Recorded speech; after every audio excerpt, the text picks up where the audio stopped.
रहमल्लाहु मन क़रा अल फ़ातिहा।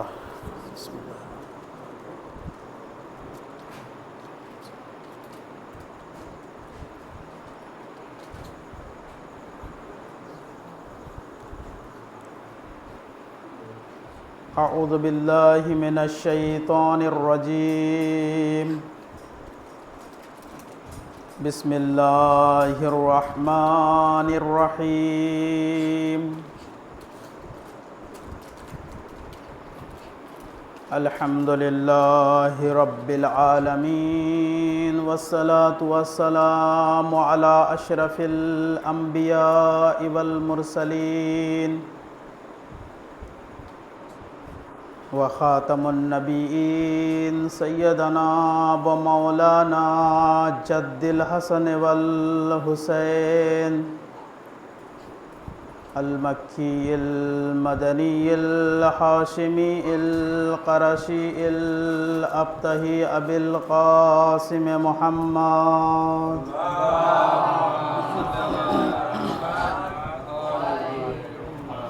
व अला अहले बैतिही तय्यबीन अत्ताहिरीन अल मासूमीन अल मज़लूमीन व लअनतुल्लाहि अला अअदाइहिम अजमईन। अम्मा बअद फ़क़द क़ाल अल्लाहु तबारक व तआला फ़िल क़ुरआनिल करीम व हुवा अस्दक़ुल सादिक़ीन व क़ौलुहुल हक़। बिस्मिल्लाहिर रहमानिर रहीम। इन्नद्दीना इंदल्लाहिल इस्लाम। सल्लल्लाहु अलैहि मुहम्मद व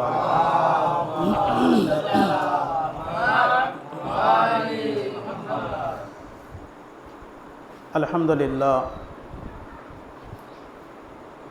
সমস্ত তারিফ ও প্রশংসা আল্লাহ তাআলার জন্য। আল্লাহর রহমতের ছায়াতে আমরা একত্রিত হয়ে এক স্থানে জমা হয়েছি নবীদের, ইমামদের, আহলে বাইত আলাইহিমুস সালামদের কিছু ফজিলত শোনার জন্য। এর ভিতরে কিছু দুঃখ, মাসায়েব যেটি নবী এবং নবী পরিবারের উপরে এসেছে সেগুলো শোনার জন্য। মুহররম মাসের চাঁদ আকাশে নমুদার হয়েছে, উঠেছে। আমরা সবাই দেখছি যে মুহররমের চাঁদ আস্তে আস্তে বড় হতে চলেছে। প্রথম দিন সরু সুতোর মতো, দ্বিতীয় দিন একটু মোটা, তৃতীয় দিন আরেকটু মোটা। এইভাবে এই চন্দ্র 15 দিনের কিংবা 14 দিনের মাথায় সম্পূর্ণ হয়ে যায়। তারপরে 15 দিনের পর থেকে আস্তে আস্তে আবার ওই চাঁদ ছোট হতে থাকে। পরের মাসে আবার নতুন চন্দ্র ওঠে। দিনের পর দিন, রাতের পর রাত, মাসের পর মাস, বছরের পর বছর কেটে যাচ্ছে। আমরা এখনো এই পৃথিবীতে চিন্তার ভিতরে আছি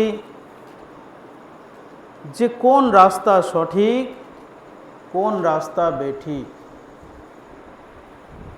সঠিক কোন দিকে, বেঠিক কোন দিকে। সঠিক রাস্তা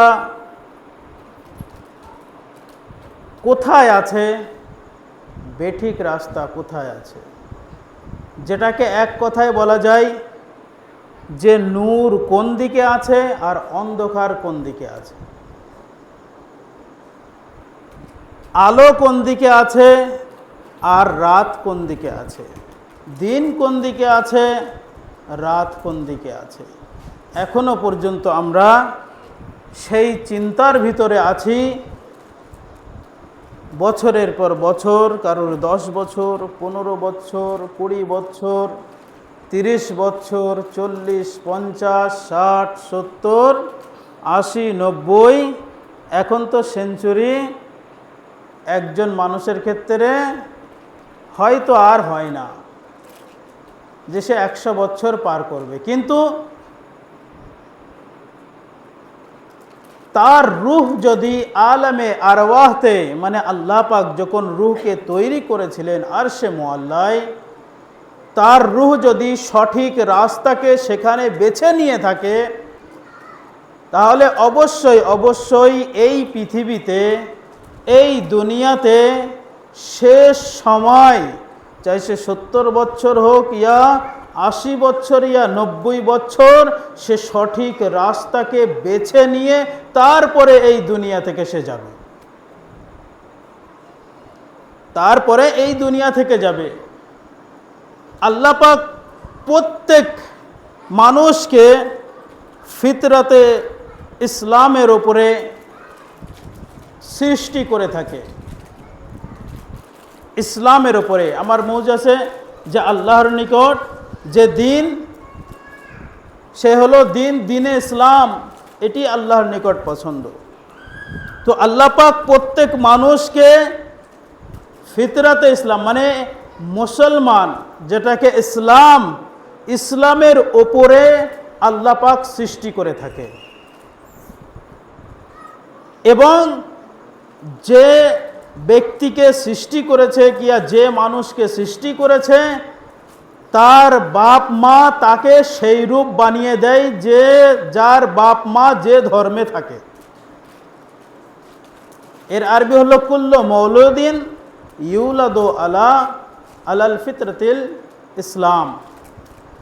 প্রত্যেক মৌলুদ, নওজাদা বাচ্চা, প্রত্যেক আল্লাহর বান্দাকে আল্লাহ পাক সৃষ্টি করে ফিতরাতে ইসলাম, মানে ইসলামের ওপরে সৃষ্টি করে, ইসলামের ওপরে তার জন্ম গ্রহণ করায়।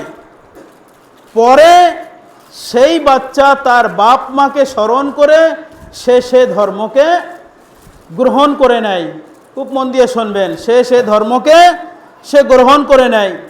আল্লাহ পাক যেটি বলেছেন যে প্রত্যেক বাচ্চাকে ইয়া প্রত্যেক মানুষকে ফিতরাতে ইসলাম, মানে ইসলামের ফিতরাতের ওপরে, এক কথায় বলা যায় যে ইসলামের ওপরে তাকে সৃষ্টি করেছে।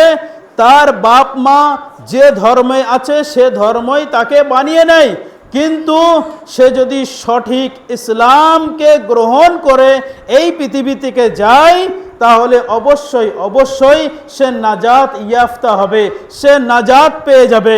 সেই জন্য আপনারা দেখছেন যে হ্যাঁ, ধর্ম এদিক থেকে ওদিক সব চেঞ্জ হতে যাচ্ছে। কেউ অন্য ছিল, অন্য ধর্মেতে ছিল, সে এই ধর্মই চলে এসছে, কিংবা কেউ কাফির ছিল, সে মুসলমান হয়ে যাচ্ছে, কেউ ইহুদি ছিল, সে মুসলমান হয়ে যাচ্ছে, খ্রিস্টান ছিল, সে মুসলমান হয়ে যাচ্ছে।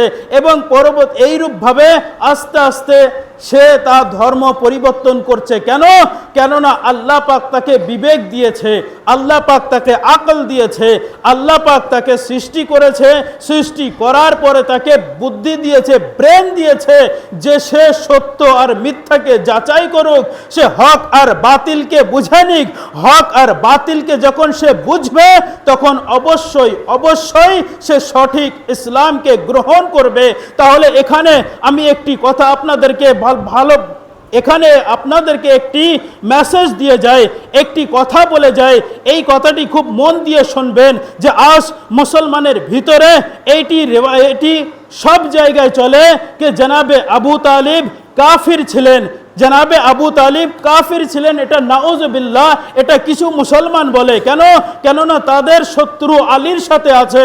এবার এখান থেকে আমি এটা বলতে চাই যে আল্লাহ পাক প্রত্যেক বান্দাকে তার ফিতরাতে ইসলামের উপরে সৃষ্টি করে, এবং সৃষ্টি করে তাকে জন্মগ্রহণ এই পৃথিবীতে আসে।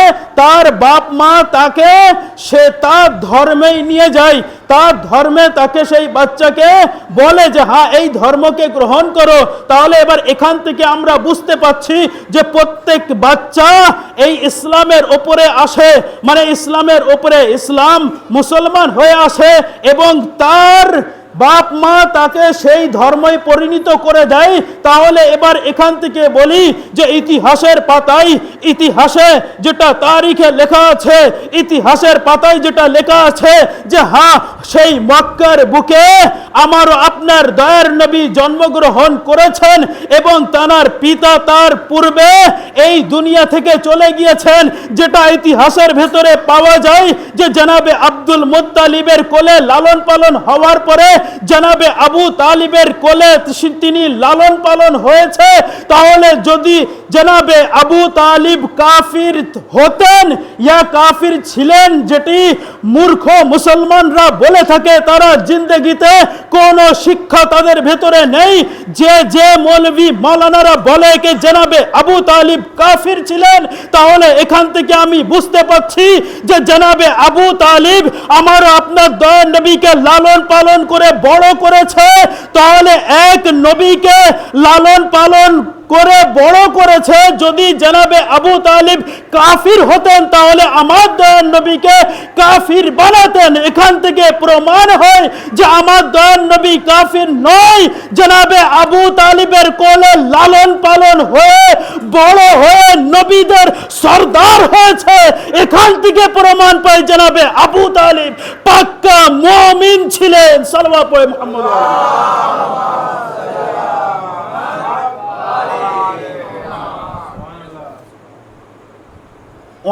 অনেক দলিল, কিন্তু মূর্খ মুসলমানদেরকে কিভাবে বুঝাবে?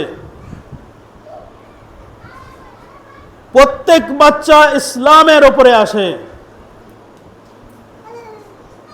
প্রত্যেক বাচ্চা ইসলামের উপরে, ফিতরাতে ইসলাম। এটি আমার কথা নয়, এটি হাদিসের কথা। তাহলে আমারও আপনার দয়ার নবী যে কোলে লালন পালন হয়েছে, তাহলে সেই কোল কি, তাকে কি বলবেন? সে তো তার মতন করে নিতে পারতেন। যে কিছু মূর্খ মুসলমানরা বলে যে জনাবে আবু তালিব কলমা পড়েনি, কাফির ছিলেন, তাহলে এটা তো হয় যে মুসলমানের ঘরে যে বাচ্চা পয়দা হয়েছে সে মুসলমান, কাফিরদের ঘরে যে বাচ্চা পয়দা হয়েছে সে কাফির। তাহলে এখান থেকে আমারও আপনার দয়ার নবী, আমার দয়ার নবীকে লালন পালন করেছেন কে? জনাবে আবু তালিব। উনি লালন পালন করে বড় করেছেন, আর উনি হয়েছেন 1,23,999 নবীর সর্দার। তো যে সর্দারকে লালন পালন করে, আর যে নবীদের সর্দার হয়, আর যে কোলে লালন পালন হয়েছে, যে মানুষ করেছে, যে বড় করেছে, যে লালন পালন করে তাকে খাইয়ে বড় করেছে, আর সে হলো কাফির, এটা কোনোদিন হতে পারে না। এটা মুসলমানদের চক্রান্ত। আচ্ছা, মানে জিদ, মানে এর অপোজিটে আরেকটি কথা বলে থাকে কি, জনাবে আবু তালিব কাফির, আর এর অপোজিটে আছে আবু সুফিয়ান মুমিন। দুটো জিনিস না, আবু তালিব কাফির আর আবু সুফিয়ান মুমিন।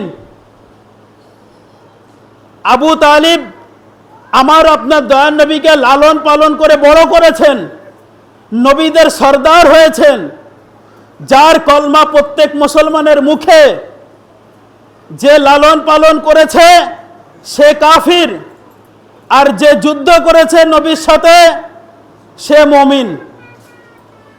হায় রে মুসলমান, জ্ঞান থাকা দরকার। ইলম থাকা দরকার, শিক্ষা থাকা দরকার। শিক্ষা না থাকলে আলতো ফালতো বকবে, ফতোয়া চেঞ্জ হবে।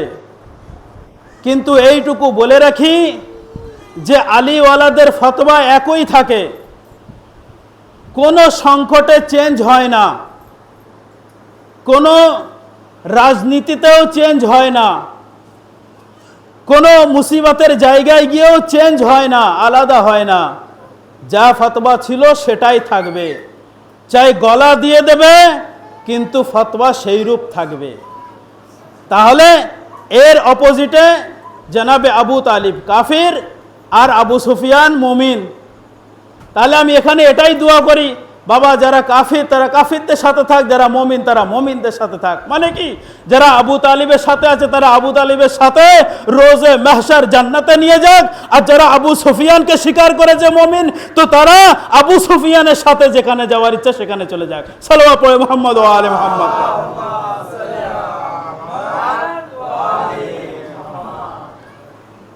আমার আপনার দয়ার নবী নামাজ, রোজা, হজ, যাকাত সমস্ত কিছু বয়ান করেছেন, সমস্ত কিছু দিয়ে গিয়েছেন। কাল আমি এই পর্যায়ে এসেছিলাম, কাল বক্তব্যের শেষ যে বক্তব্য ছিল সেটা হলো আমারও আপনার দয়ার নবী গাদির খুমের ময়দানে মাওলা আলীকে দিয়ে গিয়েছিলেন, মাওলা আলী আলাইহিস সালামকে দিয়ে গিয়েছিলেন। কিভাবে? মান কুনতু মাওলা হু ফাহাদা আলিয়ুন মাওলা বলে, আমি যার যার মাওলা, আলীও তার মাওলা। আমি যার যার মাওলা, আলীও তার মাওলা। মানে কি, আমি যার যার অভিভাবক, আলীও তার অভিভাবক। আমি যার যার যে আমাকে মেনে নিয়েছ, আমার পরে আলীকেও সেইরূপ মানবে। কিন্তু এটা খবরদার, এটা খেয়াল রাখবে, আমি কিন্তু শেষ নবী, আমার পরে আর নবী নেই, নবীর জামানা শেষ। এরপরে ইমামতের জামানা আসবে, এরপরে ইমামতের জামানা চলবে, খেলাফতের জামানা চলবে, ইমাম খলিফা যারা দিন ইসলামকে রক্ষা করবে। তো এবার দেখেন, এখানে দেখেন, যেই আমার দয়ার নবী বললেন যে মান কুনতু মাওলা হুফাজা আলিয়ুন মাওলা, আমি যার যার মাওলা, আলীও তার মাওলা, সবাই বায়াত করে নিলেন। 1,25,000 হাজি হাতে হাত মিলিয়ে দিলেন, মাওলার সাথে হাতে হাত মেলালেন, বায়াত করে নিলেন, জি হ্যাঁ আপনি আজ থেকে আমাদের মাওলা, আপনি আজ থেকে আমাদের রাহবার, আমাদের অভিভাবক। সব মানলেন। ঠিক ওই জায়গায় আরেকজন দাঁড়িয়ে ছিল, সে বলছে ইয়া রাসূলুল্লাহ আমি তো মানব না। বলে আমি তো মানব না, ইতিহাসের পাতায় তার নাম লেখা আছে। কে বলেছিল মানব না? সে হলো হারিস ইবনে নোমান।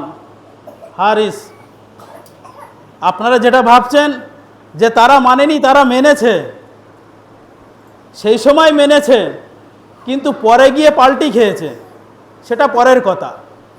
পরে গিয়ে দয়ার নবীর মেম্বারে তারাই কবজা করে বসেছে, কিন্তু ওই সময় মেনেছে, কেননা তারা জানতো, তারা ঘটনা বুঝতো। উদাহরণ দেব, উদাহরণ বলতে কি এটা সত্য সত্য উদাহরণ। উদাহরণ হলো এই যে আল্লাহ পাক বলেছিল যে হে আদম ইন্নী জাইলুকা ফিল আরজে খলিফা, আমি তোমাকে জমিনের বুকে খলিফা বানাবো। আদমকে খলিফা বানাবো জমিনের বুকে। এই ফেরেশতা যখন আমার রূহকে, আমার রূহের ভিতর মির রূহি, আমার রূহ থেকে কিছু রূহ এই আদমের মধ্য আমি যখন দেব, তখন হে ফেরেশতা তোমরা সকলেই সেজদা করবে। সেখানেও সব সেজদা করেছিল, ওখানে কিন্তু একজন দাঁড়িয়ে গেছিল। কে সে? সে হলো ইবলিস, শয়তান। তো ঘটনা তো দয়ার নবীর কাছ থেকে শুনেছে যে তাকে আল্লাহ পাক কি করেছিল। আল্লাহ পাক তাকে বলছে যে কিসের জন্য তুই সেজদা করিস নি রে বাবা, তোর কি কমতি রেখেছি, তোর কি দরকার আছে, তোর কি লাগবে বল, সেগুলো আমি দেবো, কিন্তু এই আদমকে সেজদা করতে হবে। মানে কি, এই খলিফাকে সেজদা করতে হবে, খলিফাকে তোকে মানতে হবে। সেজদা মানে মানতে হবে, সে সময় সেজদা মানে নত হওয়া, নত হয়ে তোমাকে এই আদমকে খলিফা স্বীকৃতি দিতে হবে, মানতে হবে। সব ফেরেশতা সিজদায় চলে গেছে, একজন রয়ে গেছে, ঠিক এই গাদিরে খুমের মতো। এখানে একজন রয়ে গেছে, ওখানেও একজন রয়ে গেছে। তো ওখানে যখন আল্লাহ পাক জিজ্ঞেস করলো কি জিনিস তোকে বাধা দিল, কি দরকার তোকে বল, কি লাগবে বল, সব কিছু দিয়ে দিচ্ছি। তখন সে বলছে আল্লাহ তুমি আমাকে সব দিয়ে দাও, কিন্তু আমি এই খলিফাকে মানব না। কেন? কেননা আমি এর থেকে উত্তম। কি হিসেবে উত্তম? খালাকতানি মিনান নার ও খালাকতুহু মিনাত তিন, কোরআনের শরীফের আয়াত। আমি আগুনের তৈরি আর সামনেওয়ালা মাটির তৈরি। এই মাটির সামনে আগুন নত হবে না। এখানে খুব সুন্দর একটি উদাহরণ দিয়ে দিই। আমরা সেজদা করি, সেজদা নামাজে সেজদা করি, আমাদের পেশানিতে আমরা কারবালার মাটি রেখে দেই। এটা হলো কারবালার মাটিতে আমরা সেজদা করি। ডাইরেক্ট আমরা জানামাজে আমরা সেজদা করি না, আমরা কারবালার মাটিতে সেজদা করি। আদম এও মাটির তৈরি। আদম মানে কি? খুন, দম মানে খুন, আরবিতে বলা হয় খুন, রক্ত। দম মানে ওয়ালা, খুনওয়ালা, রক্তওয়ালা। ইতিহাস যখন ঘুটলাম, ইতিহাস যখন দেখলাম, ইতিহাসের পাতা যখন পাল্টিয়ে দেখলাম যে এই আদম, এই যে আদম নবীর নাম রাখা হয়েছে কিসের জন্য, এই আদম নবী কোথা থেকে এলো, এই আদম মানে কি জিনিস, এই রক্তওয়ালা মানে কি, তখন ডিকশনারিতে যখন দেখলাম আদমের অর্থাৎ এখানে সাইডে বলা হয়েছে মান খুলিকা মিন আদিমিল আরজ।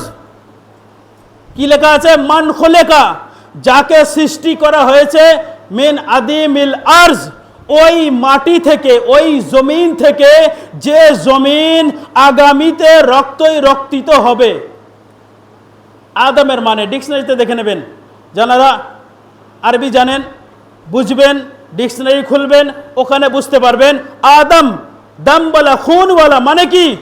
এই আদম ওই মাটি থেকে তৈরি, যে মাটি, যে জমিন, আর ওখানে লেখা আছে যে জমিন আগামীতে রক্তই রঞ্জিত হবে, মানে রক্তই রক্তিত হবে, সেখানে রক্ত পড়বে। তাহলে এখানে ইতিহাসের পাতায় আপনি দেখে নেন এবং সারা পৃথিবীতে ঘুরে আপনি দেখে নেন, এমন একটি জমিন আছে যে জমিন রক্তই রক্তিত হয়েছে। সেটা কোনো ইন্ডিয়াতে নয়, সেটা কোনো বাংলাদেশে নয়, সেটা কোনো পাকিস্তানে নয়, সেটা একমাত্র আছে ইরাক শহরের কারবালায়, যেখানে মাওলা হুসেন তার 72 সঙ্গী নিয়ে সেখানে শহীদ হয়েছে। এমন রিওয়ায়াতের ভেতরে পাওয়া যায় যে আশুরার দিনে সেই জমিনে কারবালা রক্তই রক্তিত হয়েছে, রক্তই রঞ্জিত হয়েছে, রক্ত ভরে গিয়েছে। এমন কি পাওয়া যায় যে ওখানে রক্তর জলজলা হয়েছে, উপর থেকেও বৃষ্টি হয়েছে, জমিন থেকেও রক্ত বার হয়েছে, মানে রক্তই ডুবে গিয়েছে। তাহলে ওই মাটি থেকে আদমকে সৃষ্টি করেছে আল্লাহ পাক। এই শয়তান ওই আদমকে সৃষ্টি করেনি, ওই আদমকে সিজদা করেনি। কেন? কেননা এটি মাটি, এটি কারবালার মাটি। আমরা আজ পরিচয় দিচ্ছি যে আমরা আদম নবীর আওলাদ, আমরা সেই কারবালার মাটিতে সিজদা করে বলে দিই যে আমরা আদম নবীর আওলাদ। সালাওয়াত পড়ে মুহাম্মদ ওয়া আলি মুহাম্মদ।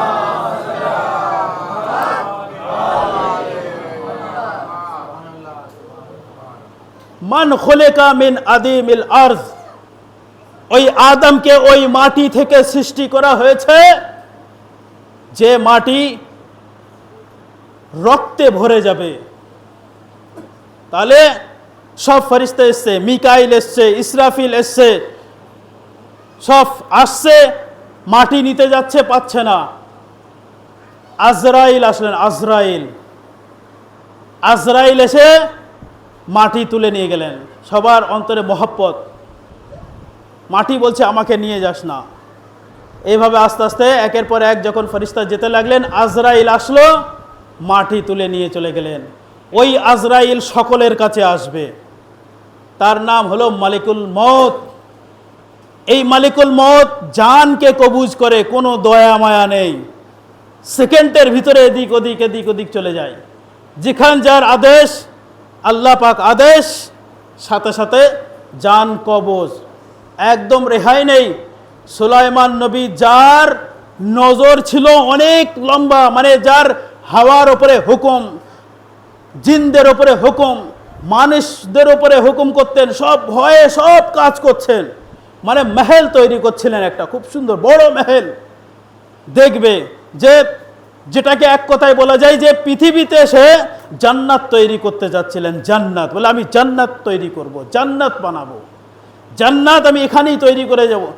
মানুষদেরকে বলছে তুমি তৈরি করো, জিনদেরকে বলছে তুমি তৈরি করো, সব কাজে লেগে আছে। আর উনি এরকমভাবে দাঁড়িয়ে দাঁড়িয়ে দেখছে। লাঠি, একটা আশা থাকতেন, লাঠি খুব সংক্ষিপ্ত আকারে বলছি কেন আমার মজুর ভিতরে নেই, এটা লাঠি নিয়ে দাঁড়িয়ে আছে।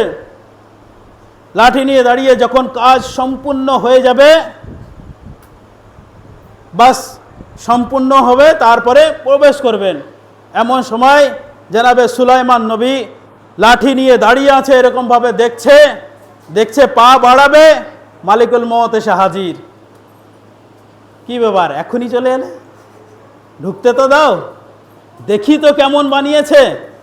জিন আর মানুষ মিলে জান্নাতকে কিভাবে সাজিয়েছে, আমি একটু দেখতে চাই যে জান্নাত কেমন হবে। মালিকুল মউত বলে না, সময় নেই, বলে একটুকু, বাস 2 থেকে 3 মিনিট আমি ঢুকবো, বার হয়ে আসবো। বলছে অতটুকুই সময় নেই, আল্লাহ পাকের হুকুম, এক্ষুনি যেতে হবে। বলে সময় নেই দেখার, বলে না, এত কষ্ট করে মেহেল বানালেন, এত কষ্ট করে জান্নাত বানালেন, সে নিজেই দেখতে পেলেন না, বেশ গেটের কাছে ওখানেই ওইভাবে দাঁড়িয়ে আছে। তো বলছে আমি একটু শুয়ে পড়ি। শোবার পরে বলে না, সে সময়ও নেই। বলে বসে পড়ি, সে সময়ও নেই। বলে তাহলে, বলে যে রূপ আছেন সেই রূপ। এটা ইতিহাস আপনারা পড়ে নেবেন। যে রূপভাবে দাঁড়িয়েছিলেন মালিকুল মউত, সেই রূপভাবে তার জনকে, তার জীবনকে, তার রূহকে, তার জানকে কবজ করে নিয়ে চললেন, সেই রূপভাবে দাঁড়িয়ে আছে। আর তানার এত রূপ ছিল, মানুষ জিন সবাই ভয় করতেন।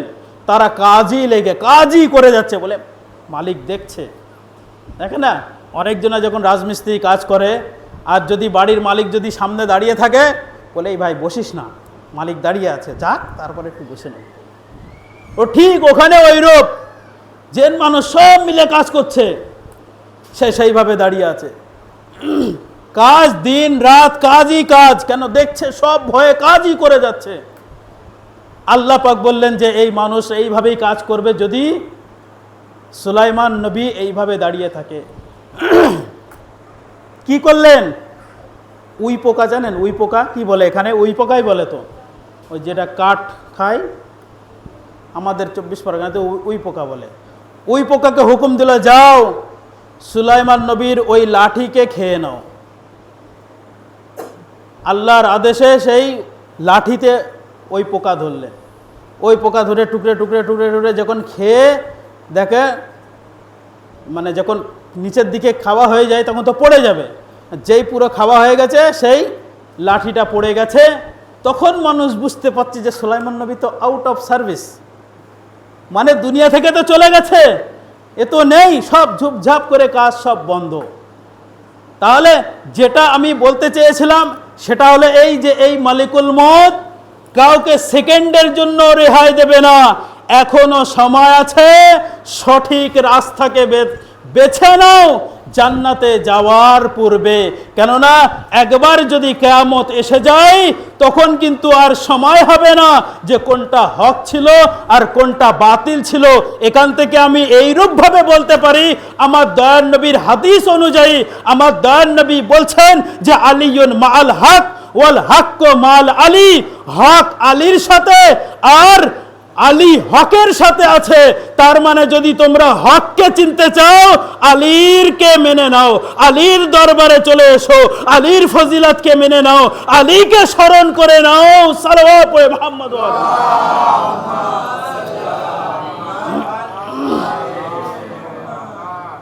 আদম নবী সেখানে সেজদা করতে বলেছে ইবলিসকে, বলে না, আল্লাহ বললেন যা এখান থেকে চলে যা। পুরো ঘটনা আছে, আমি ওইদিকে যেতে চাই না। তো আদম নবীকে সেজদা না করার কারণে সেই ইবলিস শয়তানকে আল্লাহ পাক নিজের দরবার থেকে তাড়িয়ে দিয়েছেন। কোথায়? না, যা, যেখানে ইচ্ছা সেখানে যা, তোর আমার দরবারে আর জায়গা নেই। তো এখান থেকে যখন তাড়িয়ে দিয়েছে, কে কিসের জন্য? না আল্লাহর বানানো খলিফার জন্য। আল্লাহর বানানোর খলিফার সামনে সেজদা না করার জন্য। মানে কি? মানে খলিফাকে না মানার জন্য। আল্লাহ যাকে খিলাফত দেয়, আল্লাহ যাকে খলিফা বানায়, তাকে যদি না মানে তাহলে তারা হবে ইবলিস শয়তান। এবার এখানে চলে আসি, যখন ওখান থেকে সবক শিখে নিয়েছি, ওখান থেকে যখন পাঠ আমরা দেখে নিয়েছি कि হ্যাঁ আল্লাহ পাকের দরবারে যখন আদম নবীকে যখন মানেনি, ইবলিস শয়তান দরবার থেকে বিতাড়িত হয়েছে, দরবার থেকে তখন আল্লাহ পাক তাড়িয়ে দিয়েছে। এখান থেকে শিক্ষা নেওয়া হয়েছে যে আল্লাহর বানানো খলিফাকে যদি না মানে তাহলে সে ইবলিস শয়তান হবে। আরে গাদিরা খুমের ময়দানে সেই আল্লাহ পাক সূরা মায়দার 67 নম্বর আয়াতে বলছেন বিসমিল্লাহির রহমানির রহিম, ইয়া আইয়ুহার রাসূল বাল্লিগ মা উনজিলা ইলাইকা মির রাব্বিক ওয়া ইল্লাম তাফআল ফামা বাল্লাগতা রিসালাতাহু ওয়াল্লাহু ইয়াসিমুকা মিনান নাস। কোরআন শরীফের আয়াত আমি বলে দিলাম, সূরা মায়দার 67 নম্বর আয়াত। আমার আপনার দয়ান নবীকে 1,25,000 হাজিদের মাঝখানে মাওলা আলীকে দুই হাতে বুলন্দ করে বললেন যে মান কুনতু মাওলা হো ফাজা আলীউন মাওলা, আমি যার যার মাওলা, আলীও তার মাওলা। ওখানে ইবলিস অস্বীকার করেছিল, ইবলিস শয়তান হলো। গাদিরে খুমে হারিস ইবনে নোমান অস্বীকার করলো। আল্লাহ তাআলার তরফ থেকে সাথে সাথে আযাব এসে সে ওখানেই ধ্বংস হয়ে গেল। সালাওয়াত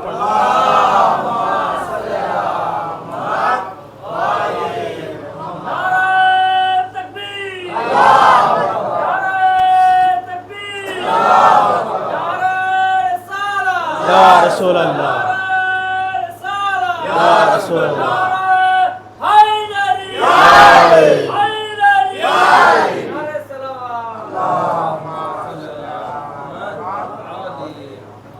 বক্তব্য আমি আগে বাড়াতেই পারলাম না, গাদিরে খুমে আটকে আছি। কেন জানেন?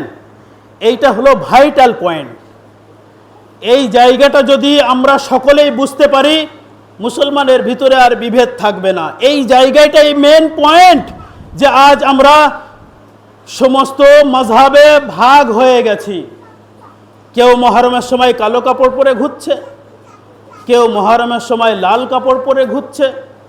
এই ভাগ, এই গাদির যদি আমরা বুঝতে পারতাম তাহলে কারবালা আমরা বুঝে নিয়েছি।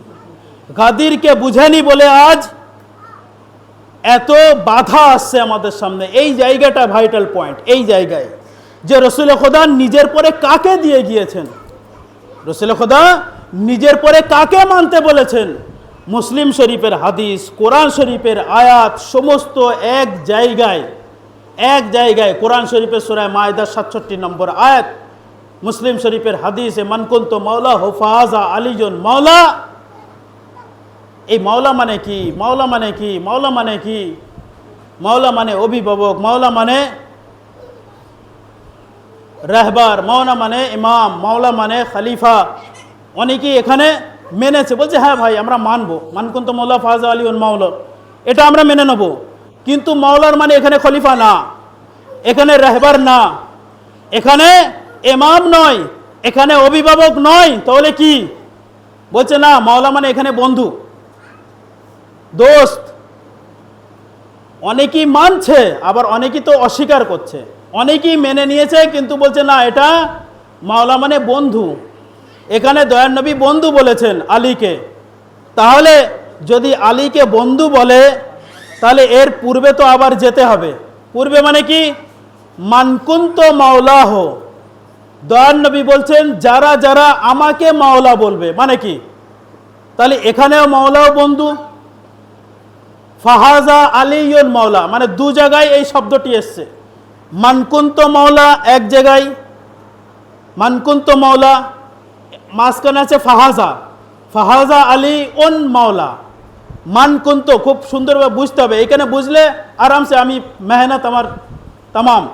মানকুন্ত মাওলা এই একটা মাওলা, ফাহাজা আলীউন মাওলা, দুটো মাওলা। তাহলে জানারা বলছেন যে মাওলা মানে বন্ধু, আলীকে দয়ার নবী বন্ধু বলেছেন। তাহলে লাস্টেরটা বন্ধু আর প্রথমটা কি? লাস্টের মাওলাটার মানে বন্ধু, প্রথম যে মাওলা শব্দ এসে তার মানে কি বন্ধু না তার মানেও অন্য কিছু? দু জায়গায় বন্ধু হতে হবে। দয়ার নবী বলছেন মানকুন্ত মাওলা হো, আমি যার মাওলা, মানে কি দয়ার নবী বলবেন যে আমি যার বন্ধু?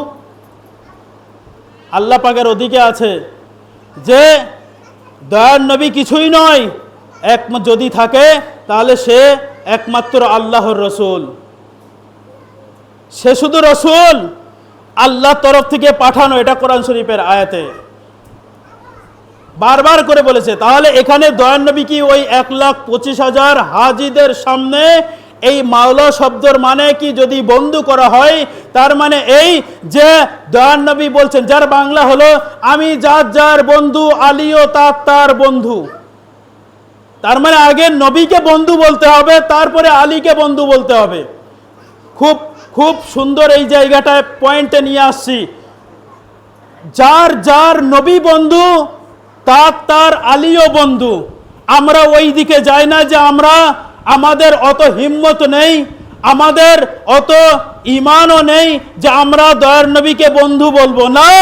দয়ার নবী হলেন রাসূলুল্লাহ, দয়ার নবী হলেন আল্লাহ তরফ থেকে তাহা, দয়ার নবী হলেন মুহাম্মদুর রাসূলুল্লাহ, দয়ার নবী হলেন ইয়াসিন, দয়ার নবী হলেন মুদ্দাসসির, দয়ার নবী হলেন মুজাম্মিল, দয়ার নবী হলেন ইয়াসিন, তাহা, মুজাম্মিল, মুদ্দাসসির, এতগুলি লাকাব, এতগুলি উপাধি আমারও আপনার দয়ার নবী।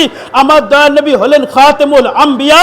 আমরা নবীকে নবী বলে মেনে নিয়েছি, বন্ধু বলে মানেনি। সেইরূপ ভাবে আমার দয়ার নবীকে আমরা অভিভাবক বলে মেনে নিয়েছি। মানে কি? নবী মানে যে অভিভাবক, যে রাহবার হবে, যে অন্যদের উপরে হুকুম করবে, যে হাকিম হবে। তাহলে এখানে এই মানাটা আমি করব যে মান কুনতু মাওলাহু, আমার দয়ার নবী আমাদের জন্য অভিভাবক, ফাহাজা আলীউন মাওলা, সেই রূপ ভাবে আলীও আমাদের জন্য অভিভাবক। সালাওয়াত পড়ে।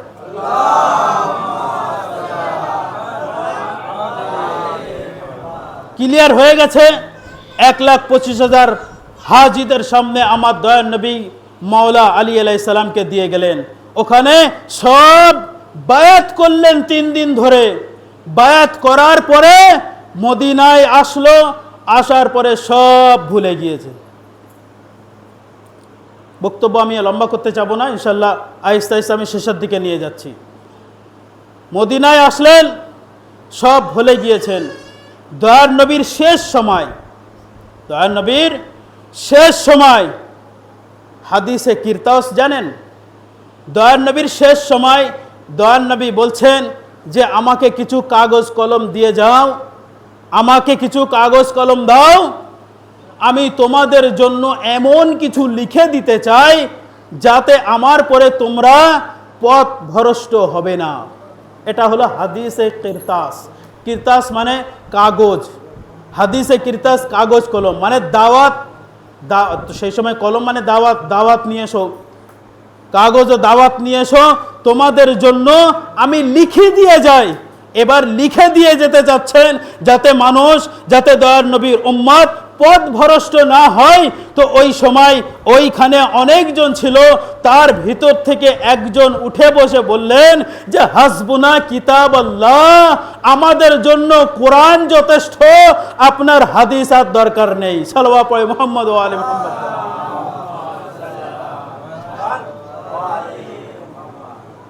এবার ইতিহাসের পাতায় তার নাম কি আছে? লেখা আছে, অবশ্যই লেখা আছে। তিনি উঠে দাঁড়িয়ে বলছেন যে আমরা কাগজ কলম দেবো না, কোরআন আমাদের জন্য যথেষ্ট আছে, কোরআন আমাদের জন্য যথেষ্ট। তাহলে আমার দয়ার নবী বললেন যে ইন্নী তারিকুম ফিকুমুস সাকলাইন কিতাবুল্লাহি ইতরাতে আহলে বাইতি মা ইন তামাসসাকতুম বিহিমা লান তাজিল্লু বাদি। আমি তোমাদের মাঝে দুটি জিনিসকে ছেড়ে যাচ্ছি, কোরআন এবং আহলে বাইত। এই কোরআন ও আহলে বাইতকে তোমরা ধরে রেখো, আঁকড়ে ধরে রেখো। মানে কি, তোমরা এই কোরআন ও আহলে বাইতকে মেনে নিও। যদি মানো তাহলে আমার পরে পথভ্রষ্ট হবে না। যখন কাগজ কলম দিল না, তখন দয়ানবী বলে ইন্নী তারিকুম ফিকুমুস সাকলাইন, তোমাদের জন্য অতি ভারী জিনিস ছেড়ে যাচ্ছি। একটি হলো কিতাব আল্লাহ, আল্লাহর কিতাব, আর দ্বিতীয় হলো ইতরাতি আহলে বাইতি, আমার আহলে বাইতকে তোমাদের জন্য দিয়ে গেলাম। মা ইন তামাসসাকতুম বিহিমা, যদি তোমরা এই দুইজনকে আঁকড়ে ধরে রাখো, মানে কি এই দুইজনকে যদি তোমরা মানো, তাহলে মা ইন তামাসসাকতুম বিহিমা লান তাজিল্লু বাদি, আমার যাবার পরে তোমরা কোনোদিন পথভ্রষ্ট হবে না, তোমরা কোনোদিন গুমরাহ হবে না, তোমরা কোনোদিন পথ থেকে আলাদা হয়ে যাবে না, তোমরা কোনোদিন হককে ছেড়ে যাবে না। যখন এইরূপ ভাবে বলে দিলেন, তখন ওখান থেকে দাঁড়িয়ে বললেন যে হাসবুনা কিতাবাল্লাহ, আমাদের জন্য কোরআন যথেষ্ট। এটাও কিন্তু ভাইটাল পয়েন্ট। যারা দয়ার নবীর কথাকে মানেনি, মানে কার কথা? দয়ার নবীর কথা মানে কি? আল্লাহর কথা। ওখানে আমি বলেছি আপনাদেরকে, আদম নবীকে সেজদা করার জন্য আল্লাহর সামনে একজন কিন্তু কথা মানেনি, আল্লাহ কিন্তু তাড়িয়ে দিয়েছে। তাড়িয়ে দেয়নি? ইবলিস শয়তানকে তাড়িয়ে দিয়েছে। ফাখরুজ মানে কি? এখান থেকে বেরিয়ে যা।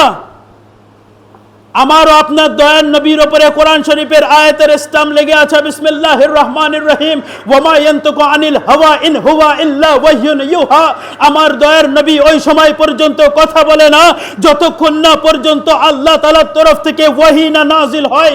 মানে যখন ওয়াহি এসছে, তখন আমার দয়ার নবী বলেছেন ওয়াহি আসার পরে ওয়ামা ইয়ানতিকু আনিল হাওয়া ইন হুয়া ইল্লা ওয়াহয়ুন ইউহা। তাহলে শেষ সময় আমার দয়ার নবী যে বলছেন যে আমাকে কাগজ কলম দিয়ে দাও, তোমাদের জন্য এমন কিছু লিখে দিতে চাই যাতে আমার পরে তোমরা পথভ্রষ্ট হবে না। সেই সময় একজন উঠে দাঁড়িয়ে বলছে আপনাকে লিখে দিতে হবে না, আমাদের জন্য কোরআন যথেষ্ট। দয়ার নবী বললেন কম ও ফখরুজ, আমার দরবার থেকে তুই বেরিয়ে যা।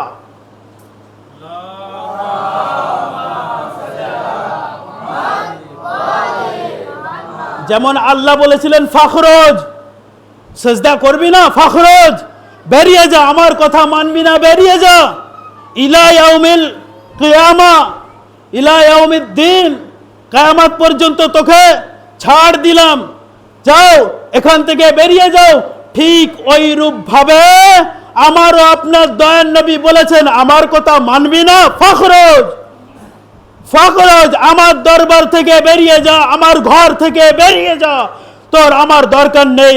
সেই জন্য বিভিন্ন জায়গায় শোনা যায় যে হ্যাঁ, যখন একজন আসতো তখন ইবলিস শয়তানও সাইড দিত। সালাওয়াত পড়ে মুহাম্মদ ওয়া আলি মুহাম্মদ।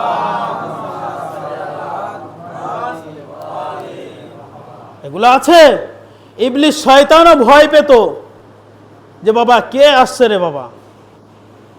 ওখান থেকে ইবলিস শয়তান, আর এখান থেকে দয়াল নবীর দরবার থেকে যখনই বললেন, শুধু এইটুকু বলেননি যে আমরা হাসবুনা কিতাবাল্লাহ, না, তিনি আরেকটি কথা বলেছিলেন, সেটা হলো আমার দয়াল নবী এখন জ্বরে ভুল বকছে, নাউজুবিল্লাহ। জ্বরে, বিমারের অবস্থায়, অসুস্থ হালাতে এখন দয়াল নবী ভুল বকছে, অর্থাৎ আমাদের জন্য কোরআন যথেষ্ট। সে জানতো বাবা যদি কাগজ কলম দিয়ে দেয় আর যদি ওখানে আলীর নাম লিখে দেয় কি হবে তখন? সাল্লাল্লাহু আলাইহি মুহাম্মদ ওয়া আলি মুহাম্মদ।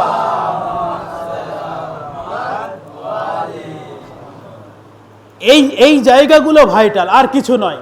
এখান থেকে যদি আপনি বেরিয়ে আসেন তাহলে আপনার কাছে দুটো রাস্তা থাকবে। এইখান থেকে যখন বাড়াবেন গাদিরে খুম আর দয়ার নবীর শেষ, এইখান থেকে যদি আপনি বুঝে বার হতে পারেন তাহলে আপনার সামনে দুটি রাস্তা, একটা হলো ইয়াজিদি রাস্তা আর একটা হলো হুসাইনি রাস্তা।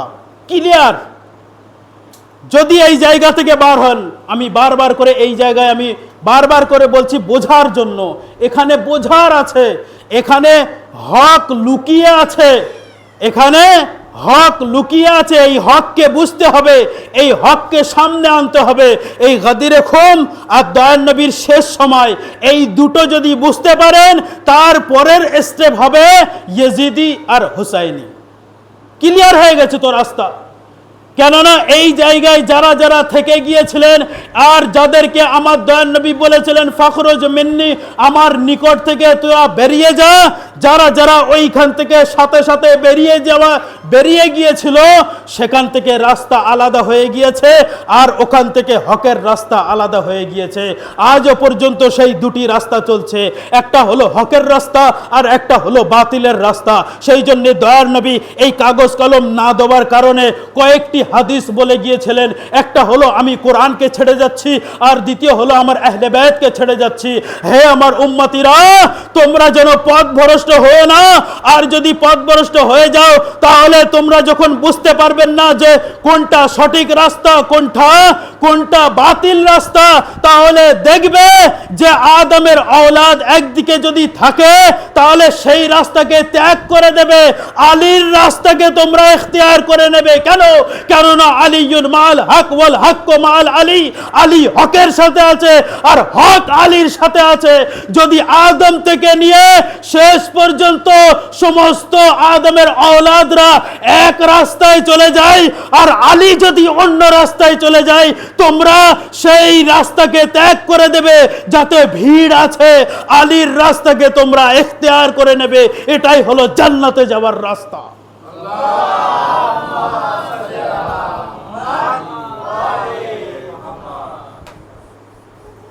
হক বাতিল, কারবালা হক আর বাতিলের জায়গা, কারবালা হকের জায়গা, বাতিলের জায়গা কোথায়? বাতিলের জায়গা হলো ইয়াজিদ। সিলসিলা ওখান থেকে নিয়ে আসেন, ইনশাল্লাহ পরবর্তীতে আবার শুনবেন এখান থেকে। হক আর বাতিলকে চিনতে হবে। ইয়াজিদ কত বছর ধরে হুকুমত করেছিল? 3 বছর। প্রথম বছর যখন মাবিয়া মারা যায়, তখন সে সিংহাসনে বসে, মাবিয়ার জায়গায় বসে। মাবিয়া 5ম খলিফা ইতিহাসের পাতায়, আমাদের কাছে নয় কিন্তু। ইয়াজিদ 6ম খলিফা, শিয়াদের কাছে নয়, অন্য ধর্মের কাছে। এই 5ম খলিফা যখন জাহান্নামে গেল, তারপরে আসলো ইয়াজিদ 6ম খলিফা। যখন মাবিয়ার জায়গায় বসলো, প্রথম বছর যে কাণ্ডটা করেছে সেটা হলো ইমামে হুসাইনকে শহীদ করেছে। কেন? সে জানতো হুসাইন যদি থাকে তাহলে সে তার খুল্লাম মদ খেতে পারবে না। সমস্ত জিনিস মেম্বার থেকে বয়ান করা যায় না, যেগুলো বয়ান করা যায় সেগুলো আমি বলে দিচ্ছি। খুল্লা মদ খাওয়া যাবে না, বানর নাচানো যাবে না। বানর খেলা করত, বানর মানে বান্দর, যেটা আমরা দেখি মাঝে মাঝে আসে গ্রামে ঢুকে পড়ে, সেই নিয়ে সে খেলা করত। সে দিন ইসলামকে কি বুঝবে? সে দিন ইসলামকে কিভাবে বুঝাবে? সে ওইরূপভাবে থাকতো। প্রথম বছর সন 61 হিজরি, আমার মাওলা ইমামে হুসাইন আলাইহিস সালামকে শহীদ করেছে সন 61 হিজরিতে। বা শেষের দিকে যাচ্ছে আমি এখান থেকে ইনশাল্লাহ কারবালায়। 61 হিজরিতে প্রথম যে কাজটি করেছে সেটা হলো মাওলা হুসাইনকে তার পরিবার সমেত তাকে শহীদ করে দিয়েছে। সন 61 হিজরি। সন 62 হিজরি, 62 হিজরিতে কি করেছে? 62 হিজরিতে মসজিদে নববী, নবীর মসজিদ মদিনায়, যেটাকে আমরা মদিনা শরীফ বলি, সেই মদিনা শরীফে নামাজ বন্ধ করে দিয়েছে 3 দিন। আর সেই মসজিদের ভিতরে তার সৈন্যদের ঘোড়াকে বেঁধে রেখেছে। মানে ঘোড়ার জায়গায় তৈরি করেছে। এটা হলো ইয়েজিদের কুকীর্তি, যেগুলো মেম্বার থেকে বলা যাচ্ছে। আরও যেসবগুলো করেছে সেসবগুলো বলা যাচ্ছে না মেম্বার থেকে, কেননা মেম্বারের একটি সম্মান আছে, সমস্ত শব্দগুলো বার করা যায় না। মসজিদে নববীতে ঘোড়া বেঁধে রেখেছে, ঘোড়ার আস্তাবল, মানে যেখানে ঘোড়া রাখা হয়। নামাজ নেই, আজান নেই 3 দিন পর্যন্ত। কতদিন? একদিন নয়, 2 দিন নয়, 3 দিন পর্যন্ত সেই মসজিদে নববীতে ঘোড়া বেঁধে রেখেছে। না আজান হতে দিয়েছে, না নামাজ হতে দিয়েছে। আর তার সৈন্যদেরকে ছেড়ে দিয়েছে, যাও যা খুশি করো। ব্যাস এইটুকু ইশারা করে দিলাম। তার সৈন্যদেরকে ছেড়ে দিয়েছে, যাও যা কিছু করো। কিন্তু হিম্মত হয়নি আহলে বাইতের ঘরানার উপরে নজর দেওয়া। তার হিম্মত হয়নি যে আহলে বাইতের দিকে, আহলে বাইতের ঘরের দিকে উঁচু নজর করে দেখবে। তাহলে সন 62 হিজরি এই দ্বিতীয় কুকর্ম করলো। মসজিদে নববীতে আজান বন্ধ করে দিল, নামাজও বন্ধ করে দিল। সন 63 হিজরিতে কি করেছে? ব্যাস আমি শেষ করছি, 2-5 মিনিট আরও থাকবো আপনাদের সামনে। সন 63 হিজরিতে ওই মদিনা থেকে আসলো মক্কায়। মক্কা শরীফ, যেখানে হাজিরা হজ করতে যায়, যাদের কাছে সম্পদ আছে, টাকা সম্পদ, ধন সম্পদ আছে, তারা হজ করতে যাচ্ছে। যাদের কাছে কম আছে তারা উমরা করতে যাচ্ছে। সেই মক্কা শরীফে, মদিনা থেকে যখন ওই মক্কা শরীফে যায় সন 63 হিজরিতে, 63 হিজরিতে মক্কা শরীফে ওখানে গিয়ে সেই মক্কা শরীফে মিনজানিক দিয়ে আঘাত করে। মিনজানিক মানে বড় বড় যে পাথর, আমরা যেটা বাংলা ভাষায় চামগুলতি বলি, সেটা বড় বড় চামগুলতি যেগুলো আছে, কয়েক 7-8 জন ধরে পাথর নিয়ে এসে ছুঁড়ে ছুঁড়ে ফেলে দেয়। তার সেই বড় বড় পাথরে তুলো বেঁধে তাতে তেল মাখিয়ে তাতে আগুন লাগিয়ে দিয়ে সেই পাথর ছুঁড়েছিল কাবা শরীফের দিকে। আর সেই তার কারণে কাবা শরীফের যে চাদর ছিল, এখনো যে চাদর আছে, ওই যে চাদর ছিল ওই চাদরকে সে জ্বালিয়ে দিয়েছিল। অর্থাৎ তার আশা ছিল যে কাবা শরীফকে ধ্বংস করে দেওয়া, কাবা শরীফকে মিসমার করে দেওয়া, কাবা শরীফকে গুড়িয়ে দেওয়া। এই সন 63 হিজরিতে গুড়াতে তো পারেনি, কাবা শরীফকে ধ্বংস করতে পারেনি, কিন্তু কাবা শরীফের গিলাফ যেটি চাদর আছে, এটাও মনে রাখবেন যে কাবা শরীফের গিলাফ সেও কালো চাদর, লাল নয়, সবুজ নয়, সাদা নয়, কালো চাদর। মানে কাবাও, আর সেখান থেকে দুঃখ, কাবাও দুঃখ প্রকাশ করে। এই কালো কাপড় কোনো হারাম নয়, এই কালো কাপড় কোনো শিরক নয়, এই কালো কাপড় পরা কোনো বেদাত নয়। এই কালো কাপড়ের অনেক ইতিহাস আছে। এই কাবা শরীফের উপরে এই কালো কাপড় দেওয়া আছে কেন? লাল কাপড় নেই কেন? সাদা কাপড় নেই কেন? সবুজ কাপড় নেই কেন? কিসের জন্য নেই? এত তো বাদশা চলে এসেছে, এখন তো বিন সালমান আছে, সে তো বলতে পারে না কালো হাটিয়ে দিয়ে আমরা লাল এখানে দেবো। কেন করতে পারে না? না পারবে না, কেননা ওর ইতিহাস আছে যে ওখানে কালো কাপড়ই থাকবে। তো যেটা আমি বলতে চেয়েছি সেটা হলো এই যে ইয়েজিদ সন 63 হিজরিতে ওই কাবাকে ধ্বংস করেছে। কাবা তো ধ্বংস করতে পারেনি, তবে কাবা শরীফের গিলাফ চাদরকে সে জ্বালিয়ে দিয়েছে। এই হলো তার ইতিহাস। আর সন 63 বছর ওই কাবা শরীফের চাদর যখন জ্বালিয়ে দেয়, ওই বছরেই সে জাহান্নামে যায়। জাহান্নামে যায় মানে কুত্তার মত মরে। কুত্তা যেরকম মরলে তার কোনো ঠিকানা নেই, ঠিক ওইরূপভাবে তার মরণ হয়েছে। কুত্তার মত যাকে বলা হয়, কুকুরের মত, কুকুরের মৃত্যুর মতন তার মৃত্যু হয়েছে। এই 3টি কুকর্ম করেছে সে। এই 3টির কারণে 63 হিজরিতে সে জাহান্নামে চলে যায়, সে মারা যায়। তাহলে এখান থেকে বুঝতে হবে যে এই এজিদের কুকীর্তি কিভাবে সন 61 হিজরিতে ইমামে হুসাইন আলাইহিস সালাম তার পরিবারকে সে হত্যা করেছে। এখান থেকে এই জুলম অত্যাচার শুরু করেছে।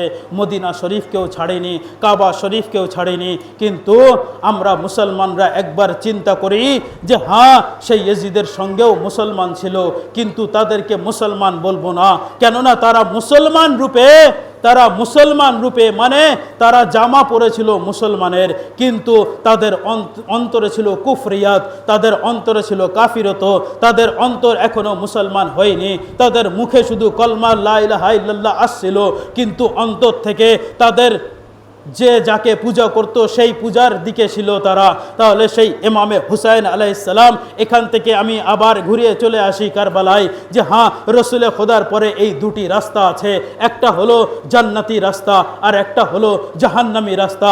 যার বলি যে একটি হলো হুসাইনি রাস্তা আর একটি হলো ইয়াজিদদের রাস্তা। তাহলে এবার যদি আমরা কোনো জান্নাতে যেতে চাই, তাহলে হুসাইনের রাস্তাকে ইখতিয়ার করতে হবে, হুসাইনের রাস্তাকে অনুসরণ করতে হবে, হুসাইনকে মেনে নিতে হবে।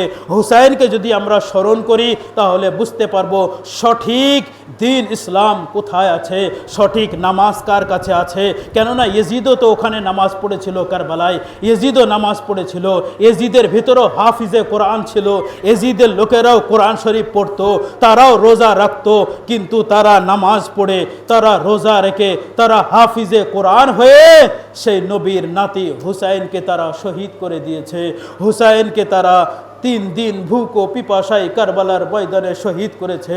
হ্যাঁ আজিজানে মোহতারাম, এই কারবালার দুঃখ ও মুসিবত এমনই ছিল, যাকে যদি আমরা একবার পরিকল্পনা করি, সেখানে যদি আমরা নিজের অন্তরকে একবার যদি কারবালায় নিয়ে যাই, চোখ যদি আমরা বন্ধ করি আর সেই দৃশ্যকে যদি আমরা একবার দেখি, সেই কারবালার ময়দানে কেমনভাবে যে সেই ইমামে হুসাইন আলাইহিস সালাম কিভাবে সেই ছোট্ট ছোট্ট বাচ্চাদেরকে সেই লাশ মোবারককে জমিনে কারবালা থেকে খায়মার দিকে নিয়ে আসছে, জমিনে কারবালা থেকে খায়মার দিকে নিয়ে আসছে। এসে ছোট্ট ছোট্ট বাচ্চা, তার ভেতরে জনাবে আলী আসগর, তার ভেতরে জনাবে কাসিম, তার ভেতরে অর মোহাম্মদ। আজ 5ম মুহররম চলে যাচ্ছে। এই 5ম মুহররমে এমন 2 বাচ্চার আমি মাসায়েবকে আপনাদের সামনে শোনাতে চাই, যে 2 বাচ্চা, সেই 2 বাচ্চা কার ছিল? 2টি সন্তান ছিল, ছোট্ট ছোট্ট সন্তান, যার ইতিহাসের ভিতরে 15 বছরের নিচে, হয়তো কারো 10 থেকে 12 বছর, এমন ইতিহাসের পাতায় লেখা আছে যে এই 2 ছোট্ট ছোট্ট সন্তান কার সন্তান জানেন? জনাবে জাইনব সালামুল্লাহ আলাইহা। যে জাইনব ইয়াজিদের দরবারে এই মজলিসকে কায়েম করেছিলেন, যে জাইনব সর্বপ্রথম নিজের ভাইয়া হুসাইনের জন্য নহা পাঠ করেছিলেন, তার 2 সন্তানকে বুঝাচ্ছেন যে হে বেটা, দেখো তোমার মামু হুসাইন এবং খায়মাতে আলী আসগর আছে, তোমার ভাইয়া আলী আকবর আছে, তোমার ভাই কাসিম আছে, দেখো সবাই পিপাসায় আছে, তোমরা দুজনা যুদ্ধের ময়দানে যাচ্ছ, দেখো তোমরা যেন পানি পান করবে না, কেননা ফুরাত নদী পাশে আছে। তোমরা দুজনা যদি পানি পান করো, তোমার আসগর ছোট্ট ভাইয়া 6 মাসের শিশু দোলনায় শুয়ে আছে, তার ঠোঁট শুকিয়ে গিয়েছে, সে পিপাসায় আছে। মোহাম্মদ একবার মায়ের কাছ থেকে অনুমতি নিয়ে মামু জানের কাছে গেলেন, হ্যাঁ আমার মামু জাহান, আমাকে অনুমতি দেন, আমাদের 2 ভাইকে অনুমতি দেন, যে আপনার জন্য, আপনাকে বাঁচানোর জন্য নয়, দিন ইসলামকে বাঁচানোর জন্য আপনার সঙ্গে দিতে চাই। হ্যাঁ, আমাদেরকে অনুমতি দিয়ে দেন যেন আমরা যুদ্ধে যেতে পারি। মাওলা হুসাইন একবার মাথা নিচু করে ভাবলেন আর বললেন যে মোহাম্মদ, আরে তোমরা দুজনই আমার বোনের নিশানি আছো, তোমার মায়ের কাছ থেকে অনুমতি তো নিয়ে নাও। তখন তারা 2 ভাই বলছে, আবার মামু জাহান, আমার আম্মা জান আমাদেরকে এই যুদ্ধের লেবাস পরে পাঠিয়ে দিয়েছে, বাস আপনি অনুমতি দিলে আমরা যুদ্ধে যেতে চাই। 2 ভাই এক জায়গায় দাঁড়িয়ে আছে, মাওলা হুসেন এবং জনাবে আব্বাস আলমদার। 2 ভাইকে ঘোড়ার পিঠে চড়ালেন। বানমা সাহেব আমি শেষ করতে চলেছি।